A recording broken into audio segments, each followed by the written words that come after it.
frustrated thing, and I'm happy that you're here because I think people need to hear a different side of a standard. I'm always talking about standards and how you're supposed to be held accountable, and I'm here with Lee, who is the owner of MPH, and man, like I said, it's I don't normally get excited about, you know, I have my mom on here, I have my homeboy, I've had my other homeboys, but you, my friend, like every time I see you, I'm always reminded of a standard and how you're supposed to do things. And he's the owner of MPH, which is a rental car company. It's even more than a rental car company. I think it's a membership club, and that's how you treat it. So I definitely am appreciative of you being here and us really getting to talk about just you. And I want to highlight what you do and how you do it. So just tell me a little bit about yourself, tell everybody, and we can just go from there, man. Of course, man. I appreciate it. Thanks for having me in. It's an honor to be here. Sure. This is well overdone. We should have done this a long time ago. Yeah. But, you know, now pretty much, I'm Lee, one of the owners of MPH Club. And like you mentioned, it's an exotic car rental company, and we try to stick to only high-end cars, high-end brands. It's people that don't really comprehend that it's available for rent. Yeah. And that's the beautiful part about it. People, you know, get their little birthday gifts out of the way, little bucket list things out of the way. And just a lot of production companies use our services too sometimes, and weddings. The best part of my business is I get such big smiles when people walk in the front door because they're so excited. You know, the cars, they sell themselves at the end of the day. My job is just to process you, pretty much. But you guys, you do it differently though. Like I've been down in South Florida for about 10 years now. And I've seen rental car companies. It's flashy, it's dashy, let's put it in front of as many people as we can to get noticed. You guys do it on the other side. You are more prestigious, you're private, and you deal with a lot of high-end people, but you don't gloat about it. It's the respect factor there, it's the privacy there. You've had people from Floyd Mayweather to the Baby to Logan Paul to, man, Bad Bunny had some cars in his videos. You guys have been all over the place. So can you explain kind of your mindset and your standard and why you wanted it to be different from everybody else? Yeah, definitely, man. We started about 8 years ago, right? And when we first got into the industry, we didn't want to just be a car rental company. I thought that was very cheesy just to even talk about it, because it actually goes way back to my passion when I first started. I was like 10 years old and I grew a passion to these exotic cars. And at an early age, I had the blessings of actually meeting Brad David, who I was briefly talking about. And I'll tell you a story about him real quick so it leads up to the point. I met Brad when I was like 10 years old at my sister's school, because they went to the same school together at the time. And there was a talent show. And this kid was breakdancing and she was singing. It was cute at the time, you know. But me and him clicked because I was into breakdancing at the time as well. Really? Not happening anymore. I'll break my back right now. I was about to ask you. No. But yeah, he was breakdancing, which was pretty cool. I was getting into that at the time. And it's funny because he had a broken hand at the time. He had a and cast. You're still breakdancing? And he was like doing a couple moves here and there. Whatever, he made it happen. But that was the point. We clicked real quick. We became good friends right there and then. And when it was all over, we were all leaving, his dad picked him up in a purple Diablo. And coincidentally, I had that same exact purple Diablo picture on my bedroom over my bed as a poster. Really? And I was looking, I'm like, this is a real thing. This is like a spaceship. It's like a UFO. It's my first time seeing a Diablo. Like, it's just insane. And so he got in the car, he left, and I was blown away. We made plans to meet up the next day. And when I met him the next day, the car was in the driveway, and I saw it again. I was actually able to sit in and touch it. Like a unicorn. And I was hanging out with his dad, and he was telling me about it, and Brad, and long story, we became friends, and just over the years, I was exposed to all these amazing cars because of the dealership that he has. And my passion was there before, but now I was able to actually physically touch the cars and play with them, and so my passion went to a whole nother level. I got educated on all the vehicles, the brands, the history, things that people don't really understand unless you spend some time and research it. It was just delivered to me. So, as you can imagine, over time, the passion and all the knowledge grew over time, and I became a little older over time. I wanted to somehow get in the industry.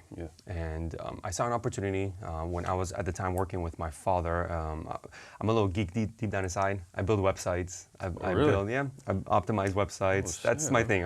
I live behind a computer screen. So I was working with my father, and my father needed help with his website. So I helped him out, obviously, it's my father, and I optimized this website, and I was doing pretty good. Then he calls me one day complaining that the phone is ringing off the hook. What the hell did you do? What's going on here? And I'm like, all right, good. It's working. It's obviously, working. Yeah. So that being said, over time, I was working with my father for a while, and I decided to somehow shift, because I was working from home. I was working in my underwear every single day, waking up at 12 o'clock in the afternoon, because my hours were completely Life was good. Life yeah, was good. life was good, and it was a little different, but it got a little boring static, Yeah, because the only thing I did is I worked out and worked on my laptop all day long. That's Yeah. all I was doing. So I wanted to somehow get involved with my passion, and that's the cars. And I didn't know how. I didn't want to step on my boys' toes by opening up a dealership. Yeah. I'm like, nah, that's not what people do. So I kept on picking his brain, and we couldn't really come to a decision on what to do, and kept on talking about it, and he sees how passionate I am. And one day it was just brought to my attention that people rented these cars. So I asked Brett, hey, you're interested in doing these rentals? He goes, hell fuck no. I'm like, all right. Can I curse you, by the way? Yeah, go ahead. You're fine, man. So he goes, hell no, that's not me, that's all you. Maybe you should look into that. I'm like, all right, cool, I did. Literally, the next day I researched it for a while and realized there's a huge demand for high-end exotic car rentals.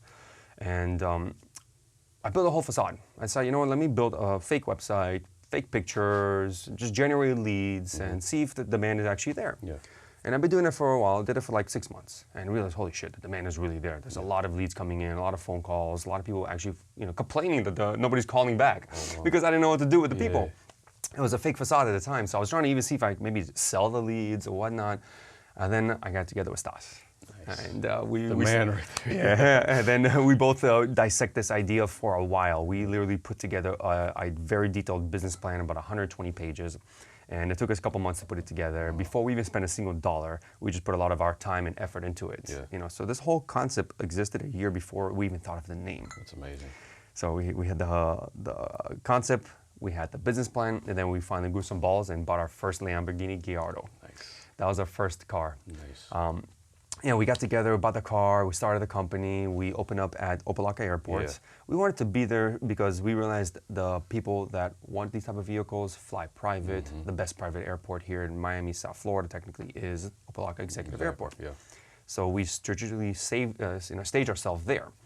And over time, we started renting cars a couple times here and there, a couple of small transactions. Went smooth, cool. We get the kinks out of the way because we're still learning as we go along. I never had nothing to do with car rentals. This is a whole other world for me, but I'm dealing with my passion, which I enjoyed every single day, waking out of bed, putting a smile on my face because I'm about to jump in a Lamborghini and go to work. Nothing That's wrong with awesome. that. Yeah. So, we rented the cars a couple times, and then we did one client. I'll never forget this. His name is Williams. He's still our client to today. He rented the car for a month, a whole month. With that paycheck that he gave us for that month, we went straight to the dealership and bought a Ferrari. That was our second car. Oh, you're smart. Yep, just double down, and next thing you know, every 2 months we just add another car, another car, another car, another car. Oh, yeah, you're smart. Most time people will look at that check and, oh, let's go and buy this, let's buy that, let's go here, let's go there. You guys, we were still building the company. The business, yeah, that's smart. Went back to the business, went to the drawing board, and see how else can we expand, what else can we do, and yeah, over time that just grew and grew and grew. And ironic, I actually just rented a car to Will nice. like a week ago, so it's pretty funny. Nice. Comes full circle. That's cool, man. As far as the name MPH, it's probably the most iconic thing ever because when you get into your vehicle, you see it all the time. Yep. So how were you guys able to come up with that name per se? Like, what was your thought process when you were trying to look for a name? How are we going to do this? How are we going to stand out? We have the business plan. We have what we want to do with the process and the experience, but now it's the name. So how did you guys get to the name? You should have heard the names before. The garage toys, luxury rentals, crazy. I'm all about, optimizing the website, and specifically I wanted keywords for the domain, for the website. So I wanted to go there, and Stas like, no way, but we got to get something cool, something slick. Like, no, we got to meet in the middle somehow. We got to figure this out. And then, me and him, I don't smoke that often, but we did that time. We smoked a little bit. He's like, because we were stumbling for a month, going back and forth on names. Yeah. So we smoked a little bit. Went down to my where I lived at the time. I had a marina, so we chilled in the marina. And my girlfriend at the time was with us, and Stas was here. And we're throwing ideas back and forth. Nothing was sticking. And then somebody threw, what about mile per hour? And he goes, he says, what about the mile per hour? And then I threw in club. And then she tweaked it and tweaked it. Next, you know, for like 10 minutes, we're going back and forth, and we just shortened MPH Club. And we all just ding. Oh. It was right there. The power of marijuana. Bro, I jumped up, ran. It was like 1 o'clock in the morning. I jumped up from the marina, ran upstairs, went to my laptop, immediately started researching if that's okay, if that's a good name. Started looking, okay, cool, cool. Got all the social media platforms, got everything locked in. Fuck, the domain, $7,500. Damn. We had a budget at the time. Yeah. That's not in the budget. Yeah. $7,500 for a fucking URL. It's expensive. So we're brainstorming back and forth. I email the guy, hey, are you even interested in selling the domain? And you know, what is your lowest offer? And he stayed firm at $7,500. Take it or leave it, homie. Wow. The next day, me and him, me Stas, just got together. Fuck it, let's do it. We'll make it happen. We bought the domain. Ooh. And right there and then, I just went to work. Start optimizing the websites, transferring all the old data that we had on the old site with the fake facade, and start growing and, you know, continue dissecting the business plan. And so ironic because we literally executed that business plan. It was a 3-year business plan. We executed to the T within 3 years. It was amazing. We're both today, like me and Stas look at it, it's like, this is unbelievable. It's like, that's amazing. We're both blown away by it. But so bought the domain, we immediately registered the company as a trademark, which was also a nice chunk of change at the time. So we did all the important things first to lock it in. All right, now we have a name. Now we can actually talk to people about it to see if they maybe can help us invest into the company, maybe grow it, because it was not cheap to get our first Lamborghini. I went from a Lexus GS, which is, you know, sign and drive lease, to a $250,000 car. And banks are looking like, oh, you're smoking crack, what's wrong with you? You gotta put, you know, 50% down. I can't afford that. So we went to Brett after like a week of locking everything in, and I pitched him the idea, right? I'm like, all right, so this is what we're doing, this is the name, and this is the concept, and this is what we're gonna be, and this is the cars. And he looks at me and goes, bro, the name's dog shit. What are you talking about? I'm like, no, man, you broke my heart when you're telling this, because I'm building up the whole hype, and then at the end I say, all right, this is the name, MPH Club. And he goes, bro, that's dog shit. You should call it Luxury Lifestyles and Latois something. I'm like, bro, what's wrong with you? I'm like, bro, I'm already 10 grand in. He goes, what do you mean? I'm like, I bought the domain. I got it registered. I got a trademark. He goes, oh. Yeah, you're committed to it. You're like, look, this is the name. I was already tattooed that shit on my forehead. I was ready to go. So he quickly changed his vibe. And he realized that we're on a mission. And he's like, all right, I see the hustle. I respect that. And I'm going to help you guys with whatever I can. And he did. He helped me a lot at the beginning of the company, which is a really big thing. That's and, good. So we started growing the company. And just, it was not easy. I'm not going to lie, man. First couple of years, we're getting punched left and right, man. Of course. There's a couple of incidents. We learned the hard way. There's a couple of things that we went through, and we had to jump these hurdles. And we were not even profitable for the first 3 years, man. Me and Stas were not making money from this business that was costing us money every month to keep afloat. But it was fun. I didn't care. I could have done this for free. Cool. But I was doing it every day. And yeah, that's pretty much like, you know, the beginning of it, the idea and how it grew and it manifested. I had no idea that y'all went through all that. I just kind of saw the end product. And it's funny because we were just talking about my store that was in South Beach and it was off of Washington. And I was across the street from Finger Licking. And I would always, it's so weird, I would always see these guys, Lambos, Ferraris, Urises, just everything. I could hear it. And I'm just thinking, man, these people are, how much are they spending them, like a day on these things? So I would just research like $2,300 a day just to drive up and down the street. And I have my car, like at the time, man, I had, before this, I had the Ferrari, and then I had the 720. I mean, still got it. It has a couple other things. I'm just, every time I'm in the store, I just see these cars back and forth. I'm just like, man, if somebody's out there, some company is out there utilizing these people's money and time just to, you know, be back and forth. So I started thinking, how can I get into this? But I don't want to be on South Beach with that crowd because those guys are just, they're bad. They wreck your car, no down payments. They just sign and drive like you're saying, and then they do whatever they want, disrespecting the cars. So it wasn't until, I think August, I was about to go to China, and my brother sent me a DM of MPH Club, and I looked at it, and I'm like, who is this? What are these guys? And he said, man, I think you should try it. And you have all these cars in the driveway that you, honestly, I have them in the driveway, and I would just drive my truck. And I started thinking, let me find a way to utilize some type of business platform other than the business that I have to make money for myself on the side. And I was reluctant for a little bit, and then it was, I don't know what clicked in my head. It was just, let me talk to these guys, see where it goes, talk to you. And Alex and Stas came, and right when I started talking to them, I knew how professional you guys were. And that's when I felt comfortable saying, let me just try this the first month, see how it goes. And I was blown away just from the professionalism, you guys letting me know, hey, it's renting out this time, this is the mileage.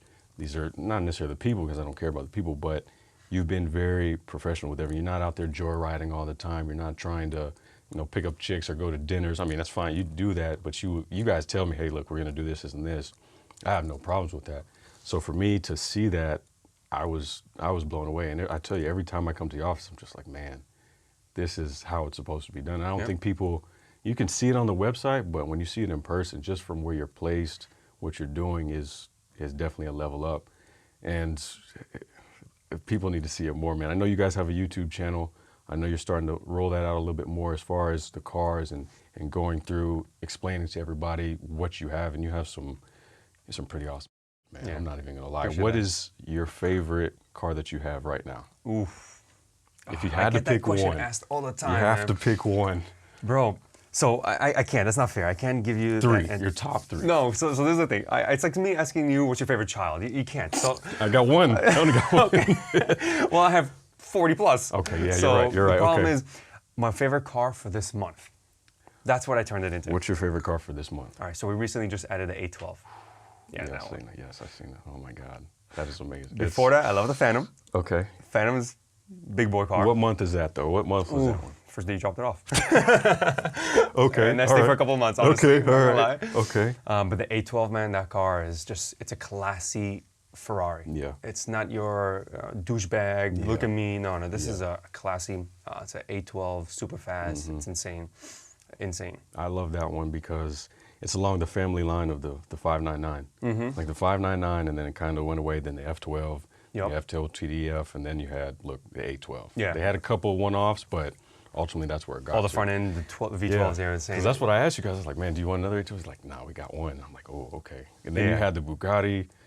Gosh, that was insane, man. Yeah. Bro, so yeah, we built a company, we bought the cars, and then a couple years after running it, we realized, okay, we need to tweak this a little bit. There's something here, because people are literally coming up to us saying, hey, I want to give you my car to put in the program. Like, no, we buy our cars. Yeah.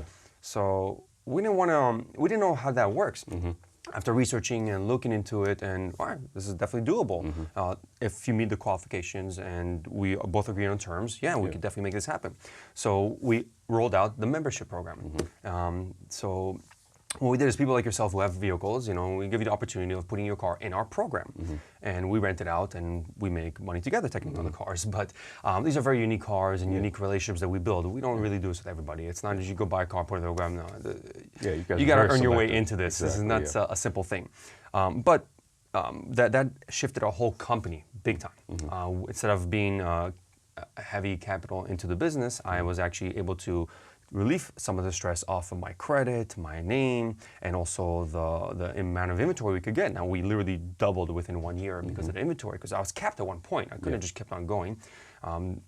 My name holds so much weight, but eventually, if I had your name, or I had his name, or I had his name, it just grows and grows. Yeah. So our inventory grew, and that was phenomenal. It changed our business. And we released this about a year and a half ago, and it just grew so much. A year and a half ago. Oh, I thought, okay. Yeah, you've been with us about a year, right? Yeah, I didn't know that's when it had started. Yeah. Oh, okay. You're one of the first people. I'll never forget it, because I was planning on going to Greece with my girlfriend. You were going to China, and I wanted to meet with you, but you were leaving and I was leaving, so I'm like, we'll have to meet somehow.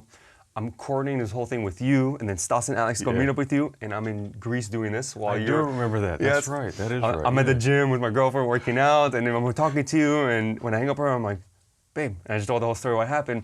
I'm like, that's awesome. I'm like, yeah, I'm so excited because I wanted that Phantom. I had no idea I was the first one. I was like, oh. No, not the first one. You were the first couple, yeah. Oh, okay, cool. I was the first one. We had a couple people in the car, okay. people in the program, and then you got the Phantom. I wanted your Phantom. When you posted one picture on Instagram, and I saw that. Yeah, I saw that. One picture, I saw it. I'm hooked. I want that car. Yeah. Not because it's one of my favorite cars, because it is. It's a beautiful made car. It's oh my God, yes. Mac Daddy. Yeah. But it's also a very popular car. Yeah. And bro, truth be told, I never told you this yet, but that car got me in front of amazing people, man. I met the owner of WhatsApp because of that car. I met the owners of ridiculous companies all over the world. Amazing celebrities. Floyd Mayweather. Oh yeah. These are people that I was able to connect to because of that specific car. No one has that car in the inventory. Yes. Nobody. Yeah. So it was able to put me in front of amazing people, and I had a great relationship with them, and it helped me expand the company with other things that we're working on. Dope.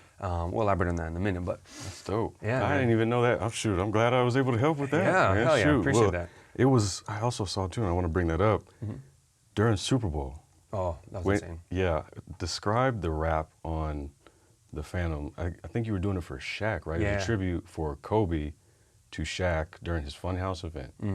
Explain that, because I remember you told me, I think I asked you for the car, and you're like, hey, somebody wanted the car, but you didn't tell me who, and they wanted to get it wrapped. But then you showed me, and I was like, oh, okay, yeah, this is fine, go I ahead. knew by then you already trusted our judgment. Oh, yeah, and yeah, but you're yeah, like, yeah, do always, your thing. man. I'm like, I Yeah. love it, no problem. I'll never Trust me, I bicker won't with you guys. disappoint. Yeah, no, I never, every time I ask if my car's available and you guys say no, I never like, oh, dang it. Yeah. I'll just take my truck and go somewhere. I don't mind that, because I much rather see the business grow, and I've seen what you guys done because I've been around you. You haven't hid anything from me. You haven't misplaced anything. You haven't crashed my car. You haven't done those things. You do it right, and you're very selective. And if God with forbid who- those happens, man, we take care of it. I got total coverage There's too. insurance, So, we're good. But I know you guys are very selective on who gets the car. You're not just trying to rent it out to everybody. So that trust was built over time. So anytime something happens or I can't get the car, I'm like, hey, it's fine. I'd much rather your business do well, because it would just sit here if it wasn't. So Appreciate definitely for that, just, I mean, like I said, the trust is there. So I never question that at all. That month man. of February was a big blur to me, man. It was.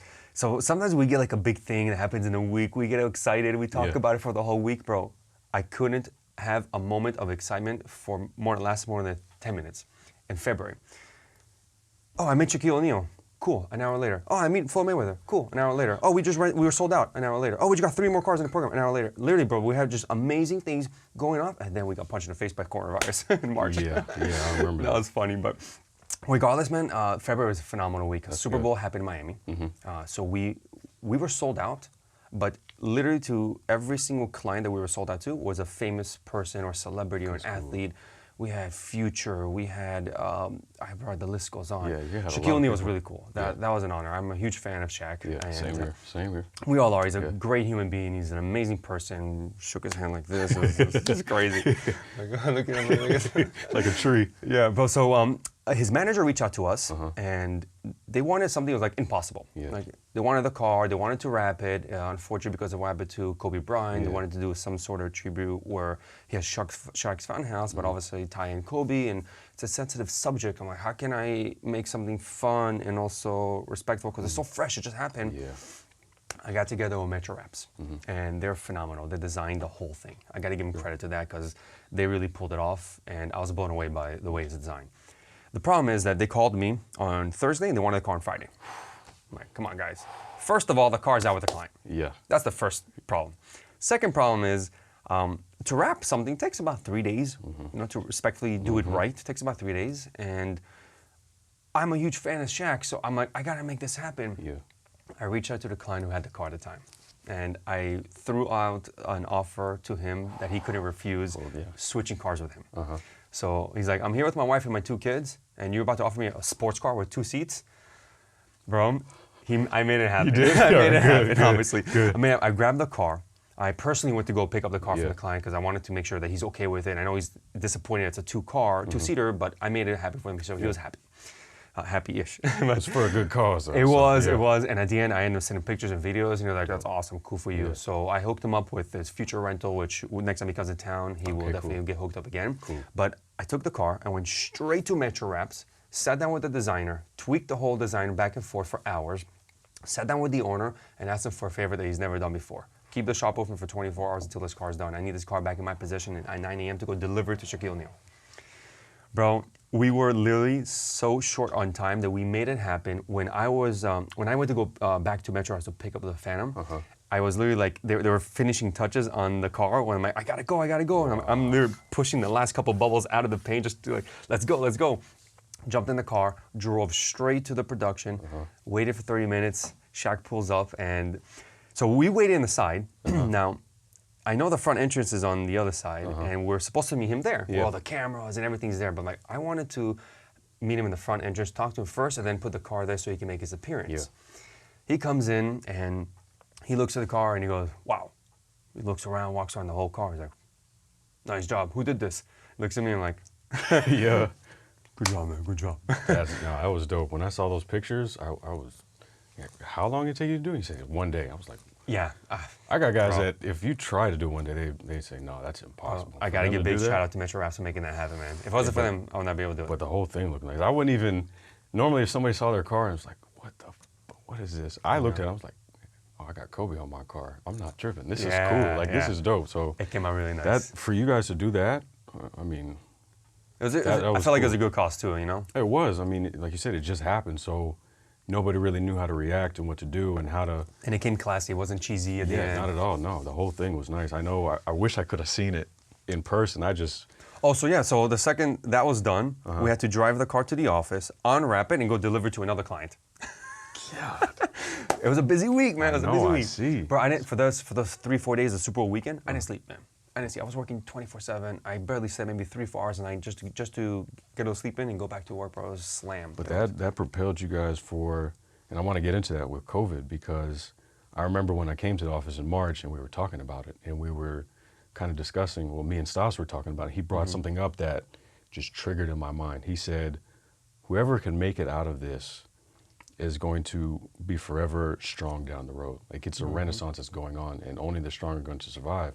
And when he said it, I was with Anthony and Andrew, and I looked at them. I was like, "Man, that is right there is the motivation that I wanted to hear because that propelled me to basically make all this. But at the same time, I saw you guys still doing your thing.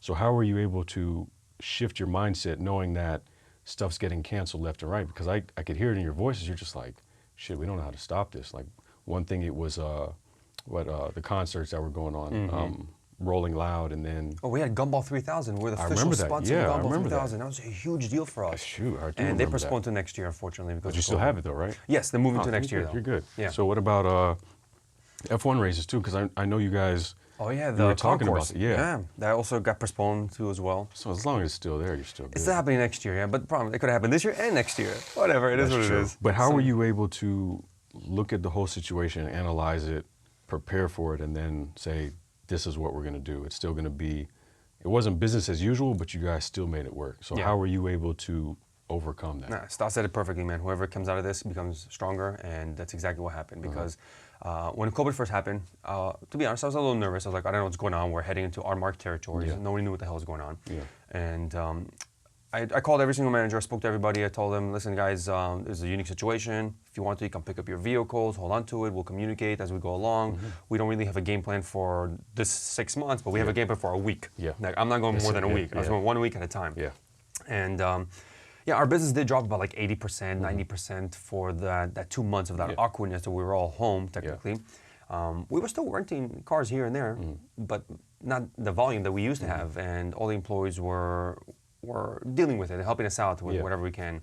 So majority of the fleet, probably 60% of the fleet went back to the owners until further notice. And then once we opened back up, we went back into the swing of things like nothing ever happened. That's Florida for you, unfortunately. Yeah, I know. It wasn't supposed to, but it happened. I can't complain about that. It was a good thing for us. I called all the owners back, hey, bring your cars back. We're back in business like nothing ever happened. Yeah, okay. So that was funny. We took like a 45, 60-day break, pretty much. And then we're slowly, crawling out of this right now as we speak. Yeah. But I see the light at the end of the tunnel. I see us going back to the way that we used to run our operations, and it is what it is. It's coronavirus. Can't really. Yeah. It's not our fault, unfortunately. Can't blame anybody. Yeah. But ironically enough, a couple competitors in the industry, unfortunately, went out of business because of this. Not everybody's financially set for this. It is a big hurdle. Yeah. Which kind of benefited us. I hate to say it, but it was like a blessing in disguise for us. Strong survive, man. Because the couple of competitors that went out of business, I ended up taking all the inventory and putting in our inventory now. Ooh. So now they're partners. So how many cars do you have now? If you have 40. We're okay. So when we had 39 cars right before COVID, and we went down to almost like 11 cars. Really? Yeah, because we sent all the cars back. Oh. 2 months later, COVID ended. We bought all the cars. Now we're creeping back up to almost 40. Okay, because I remember you guys had a couple of mine. I took mine for like 2 weeks, and I felt uncomfortable. I was like, let me bring it back. But I mean, I didn't know that. That's cool. But it shows how you guys are thinking, how you're progressing. You're not just worried about the now moment. Like you said, you planned you're weeks out. And then it Definitely. became, let's plan a month out now that we understand what's going on. Yeah, we went to a skeleton crew. We Yeah. reduced overhead immediately Yeah. and just stay on top of everything, make sure. And I want to make sure everybody is safe, first of all. Yeah. What's really weird is I had to like restructure a whole car wash department now. Yeah. That was a whole new game. Our car washes would be about $25 a car. Now they're like $85 a car because we have to steam clean every car, we have to detail every car, Yeah. the handles, the steering remember wheel. that, There's a lot yeah. more different things now. So it is what it is. We have to implement them, and we are. That's cool, man. So what is next for MPH? Ooh. Like, what is your vision, and what do you see this doing now that you guys are somewhat, you're the staple in South Florida? I think you are, because you're by the Fontainebleau. You're at the Fontainebleau Aviation. You're at all the SBE hotels. Like, people don't realize kind of the stronghold, the grip that you have in South Florida. So what is your vision for what's next for MPH and yourself? Yeah, I have a couple of personal goals.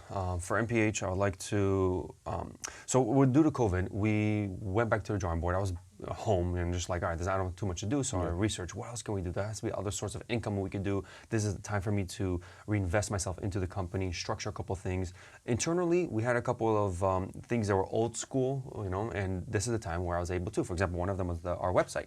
Our website did an amazing job for about 7-8 years of the business, but during COVID, I was full-time working on my website. Yeah.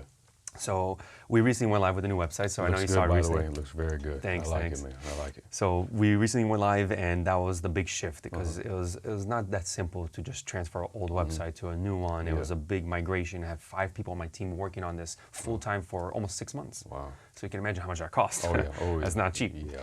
So that being said, that's what I did for the downtime. Just restructure everything within the business and negotiate a lot of anything that I can. Merchant services, leases, everything I can. I restructure everything and save money. Dope.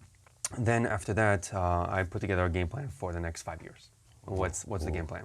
Okay. Right now we have about 8 locations in Florida, between Orlando, South Florida, Miami.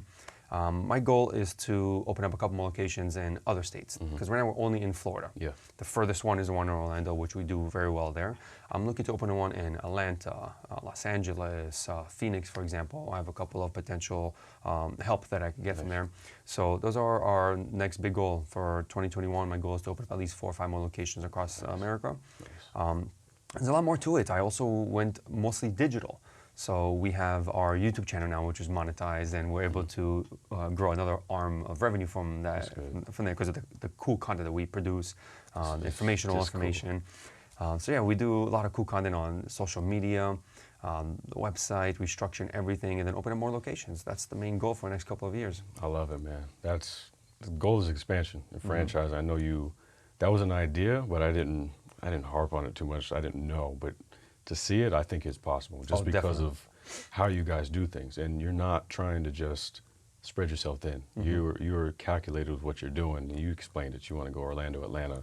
You kind of want to drift over. So I'm impressed, man. I appreciate that. If other people aren't and they want to be haters, then shoot, they got to deal with me, because I'm not a hater. I honestly, I appreciate everything that you not only do for me, but what you guys are doing for the company, what you're doing for other people that are involved in the club too. This isn't just a rental car company. This is more of a membership. Like you said, this is a club where you take care of people, and you want to make sure you're doing successful with everybody that's included. And I appreciate you coming on here on the show, talking with me and catching up a little bit, man. And to those other guys, Alex and Stas and everybody else at MPH, tell them I said hello, tell them I said enjoy the weekend, man, and I appreciate them as well. So thank you for coming on, man. Definitely, of course, man. I appreciate it.